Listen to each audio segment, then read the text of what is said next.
Welcome everyone to Coaching this session. My name is Michael Rearden and I'll be your mindset coach today. And today we're going to be talking about the idea of daydreams. And I remember when I was young, I would love to daydream. And my favorite time to daydream was when I was in school. I would think about all the wonderful things that I could do when I was not in school. Because school for me was one of those things that I just did not like. I liked going to hang out with my friends and things like that. But the idea of just like going there to learn and to get bad grades, it was something that wasn't really keen to me. Of course, eventually down the line, I've learned to respect school, to love it, go off to college, and maybe even start to play with the idea. Do I want to become a doctor, right? Dr. Rearden. That's going to be several years of school and of studying and of a lot of work. That's already a lot of work on my plate today. But the idea of gaining knowledge and then sharing that knowledge, that wisdom, is very interesting to me now, today, rather than when I was younger. But I wanted to talk about the idea of daydreaming, just how powerful they can be. Because if we know anything about our feelings and our emotions, they can be the best drivers for our success. You might have heard me talk about the idea of trauma on past episodes of the podcast where I'm talking about why people don't take action unless they have a trauma. And the reason why people don't take action until there's a trauma in their life is because that trauma is a severe emotion to them. It could be severe anger, severe sadness, typically not severe happiness. Maybe it could be. Very unlikely though. So we have these people who have these negative turnouts in their life. They're confused, they're lost, they're trying to find a way. Well, that emotion that's part of that trauma that enacts action can be used in other areas of our life, that we don't have to have those type of traumas. We don't have to feel sad or angry anymore. We can use happiness as a motive to change, but we have to look at ourselves. We have to look at what we gain. Then we have to look at the subconscious mind too.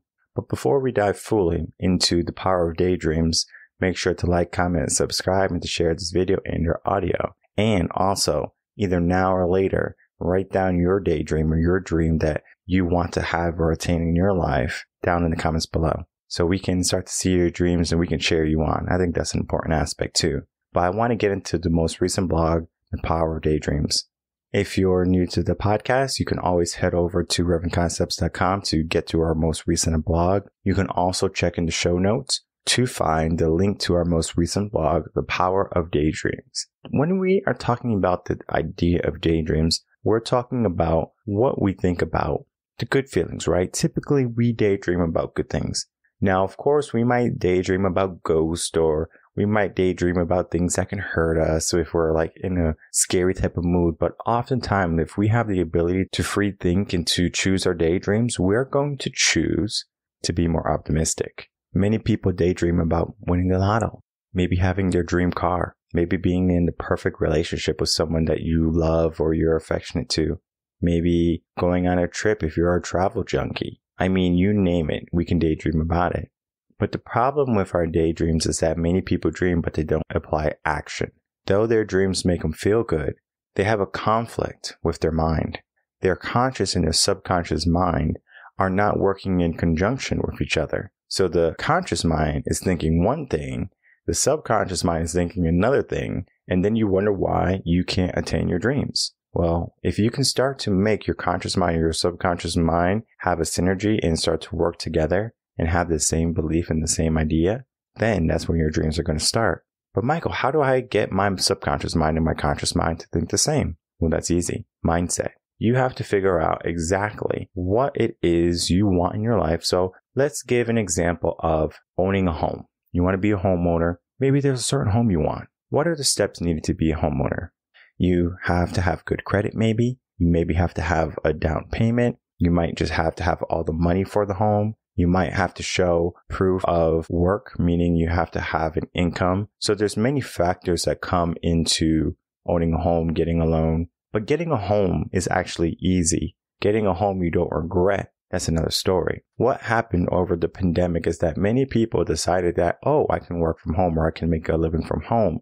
So many people decided to say, you know what, since I can live at home and work from home and do everything in my home, why not have the best home possible? So many people went out and they bought their dream homes or supposed dream homes, and they paid whatever price they could, sometimes $50,000, $60,000 over asking price. just to be in the shoo-in to win the bid. The problem is that the home evaluation just doesn't go up because you put more money into the house. So that market might regulate. And even though it's your dream home, you're going to have a sense of regret that you spent all this money on this home. Because what happens with happiness and destination and goals is that you believe that if you get this home, you're going to be happy, that everything is going to be fixed. So you get this home and you find out your relationship is still in shambles. You might have just lost a job. You might have lost a ton of money on stocks or in your investment portfolio. And you thought you were going to have a wonderful life when you got this thing, right? Same thing in relationships. You dream about having this wonderful relationship.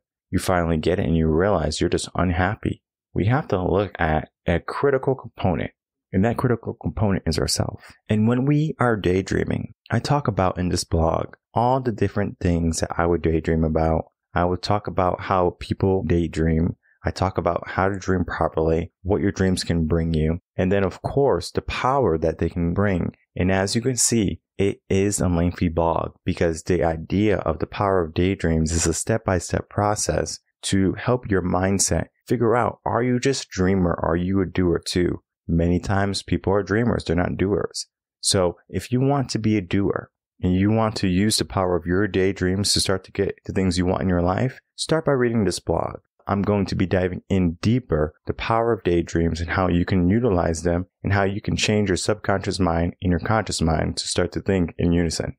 So oftentimes, many people have a difficult time attaining their dreams is because their subconscious mind is not helping them essentially get to that dream. Your subconscious mind is going to believe what is true. For example, if I told you tomorrow, if you use affirmations, if you use all these wonderful things, and I talked about affirmations before, if you say, I am going to be a millionaire, I have $1 million in the bank, I'm going to have $1 million in the bank tomorrow, you're telling yourself over and over and over again, your conscious mind is saying over and over and over again, I'm going to have $1 million, I'm going to have $1 million tomorrow, I'm going to have $1 million tomorrow.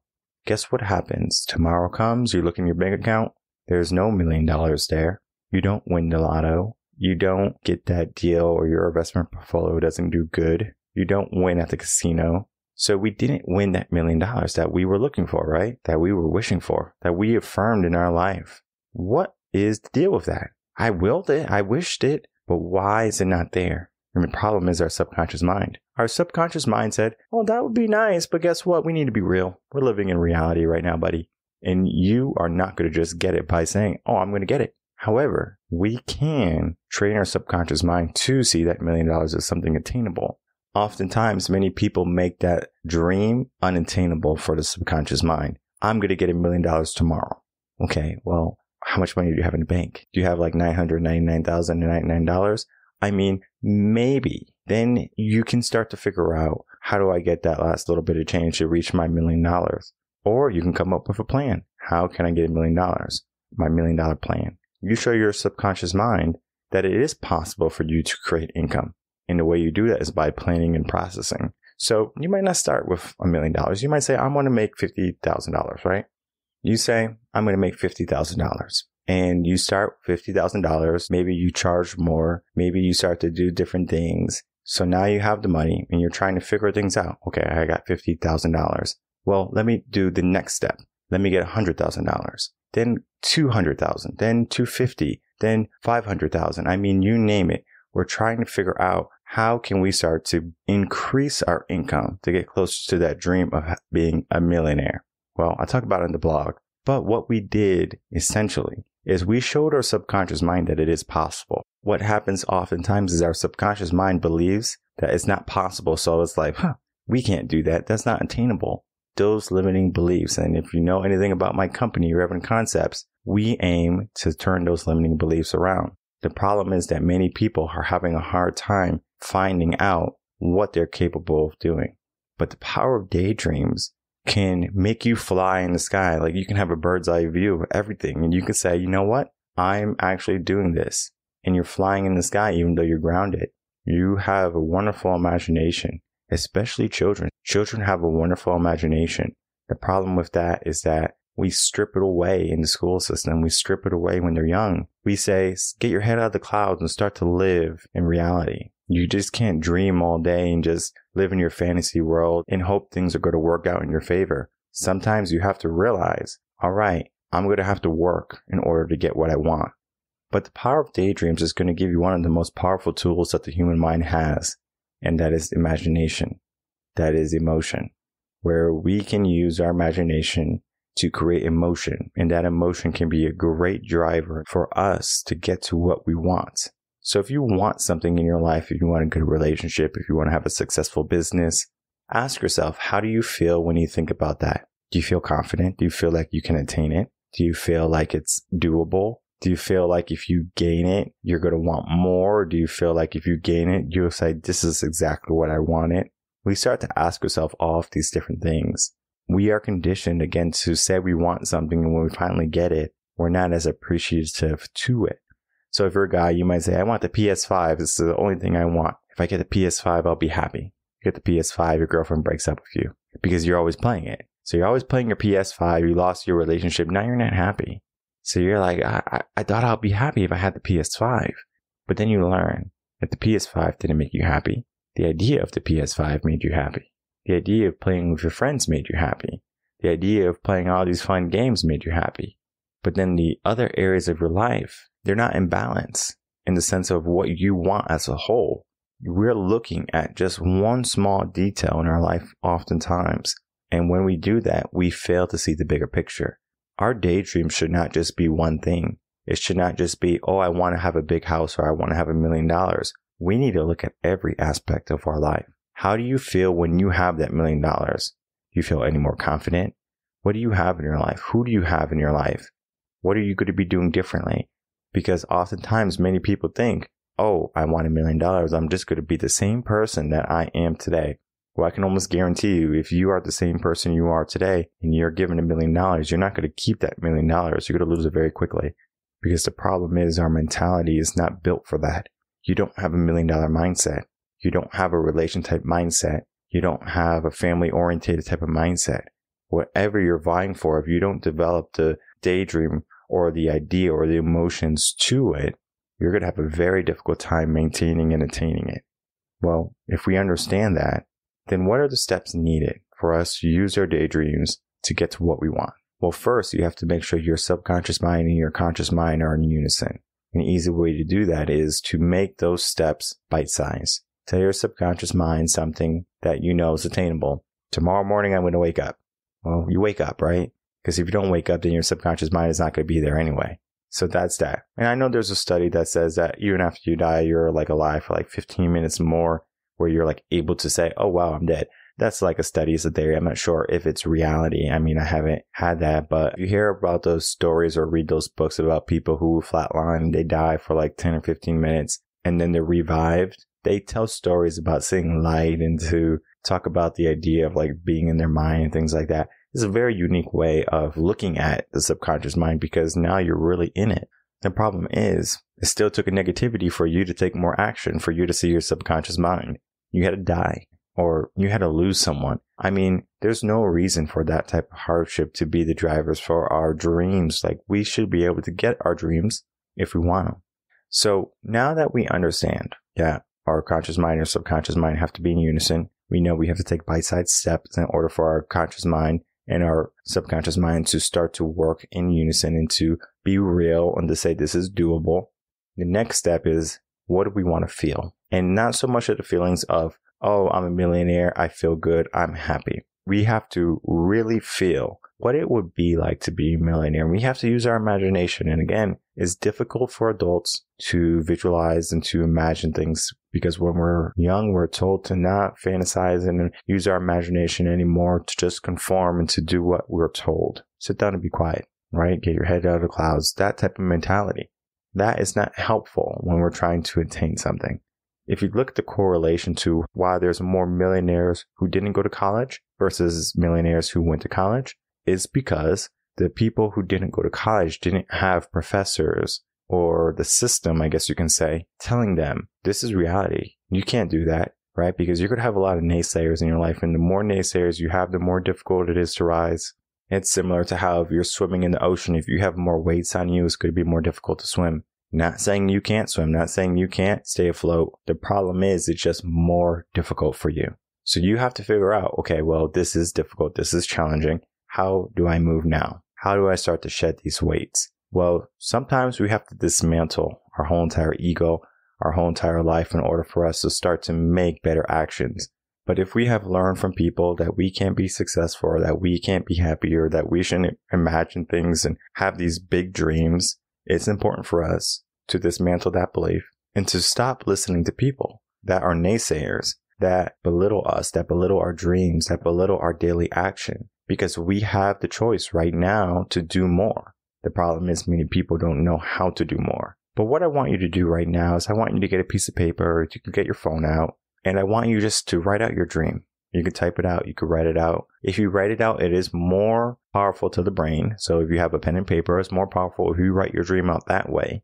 They also have vision boards that many people say that if they do a vision board, they can get to their dreams too. For me, I don't really like the vision board. I would rather have it written on paper. That's just who I am. You might be a person that benefits from a vision board if you're a visual type of learner. I'm a visual type of learner. I'm also a kinesthetic type of learner too. So I learn by moving. So if I'm moving my hand and I'm visually looking at me write those letters, I'm actually getting more in my brain, more from me writing than I am from just creating a vision board. So now that you're writing out your dream right now, what I want you to do is I want you to attach a feeling to it. Happiness, love, affection. Just attach a feeling to that. And once you attach that feeling to it, I want you to look somewhere in your life where you might have that feeling or where you once had that feeling. So you might attach happiness to being in a relationship or owning a home or being wealthy, right? Being financially stable. You might attach happiness to that.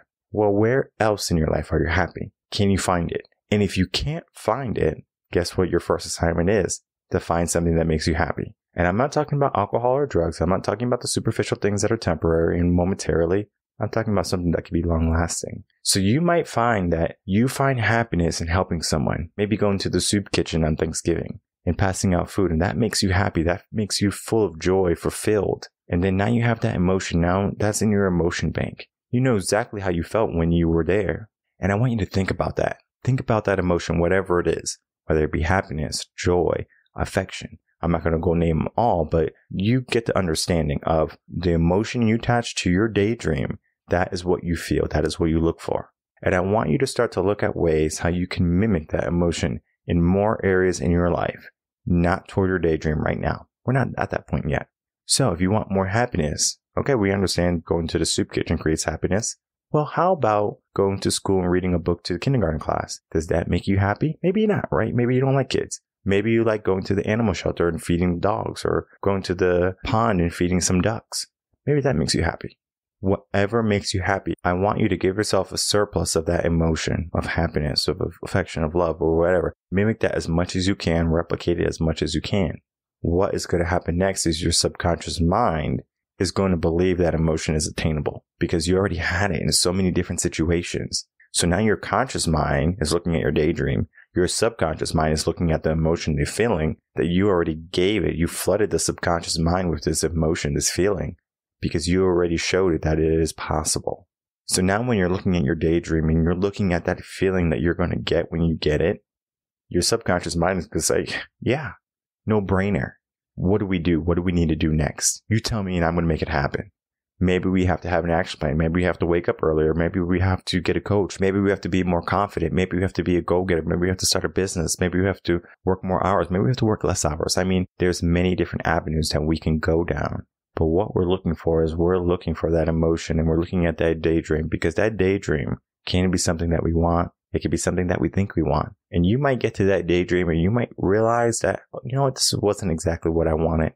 But oftentimes when you're doing that process of figuring out how to get to your daydreams, and when you're trying to condition your subconscious mind to looking at that daydream as something as you want, you're again flooding your subconscious mind with those different types of emotions, you're going to know intrinsically if that's what you want. And maybe somewhere down the line, you might realize that you don't need that dream home, or you don't need that $1 million to be happy or be fulfilled. It might be a byproduct of what you do because now you have a new mission or a new goal in life. But the power of daydreams can change your whole entire life around. I started when I was young. I wanted all of these wonderful things, but I didn't apply action. I just said I wanted them. I knew it would give me a good feeling, but I was just thinking in the same light that many people think. that once I get this, I'll be happy. I was giving myself a contingency that I'll be happy when I get this versus I'm happy now. I attained this as a byproduct of me daydreaming and me being happy and me living a life that I want.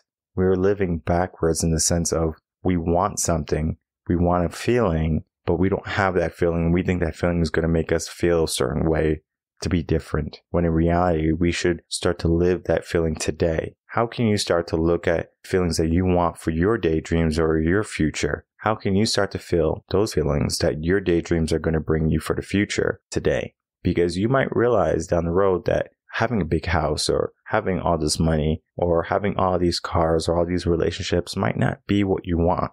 And you learn very quickly, the subconscious mind is going to tell you, this doesn't necessarily make me happy. I thought this was going to be something different. This is not what I wanted. Because in life, we might want something different as material things, as goals or accomplishments.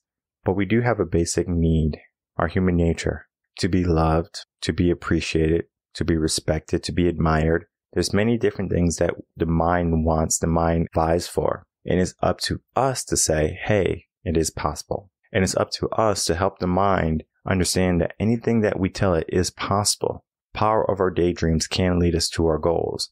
The problem is many people don't have the action with their daydreams. They don't give themselves the feelings for their daydreams. So they're just in this idea of, wouldn't this be nice? Rather than, that sounds nice, I'm going to go get it. So if you want something in your life and you're tired of just dreaming and you want more action, begin to look at your emotions and your feelings and start to make sure that they correspond with that daydream that you're having. If you're having a hard time figuring that out, get yourself a coach. Head over to revenconcepts.com. You can either get a consultation, come up with a plan in that 30-minute free consultation, or you can get coaching for the month. Typically, if you're looking at building a dream, you're going to be looking at like a 3-month timestamp. But we can do it sooner. We can do it quicker. It's just that it depends on your mindset currently. And if you are like most people and you have the typical mindset that we have, it's going to take about 90 days, which is going to be 3 months. And in those 3 months, we will have addressed your mindset issue. We will have addressed your daydreaming issue, your feelings and your emotions, and get everything in alignment to help you make your daydreams a reality. So if you're ready to have your dreams become reality, don't wait. My name is Michael Rearden. I'm a mindset coach. If you have any questions, you can email me coachinginsession@gmail.com. And I will see everyone on the next episode of Coaching in Session. Until then, everyone, take care.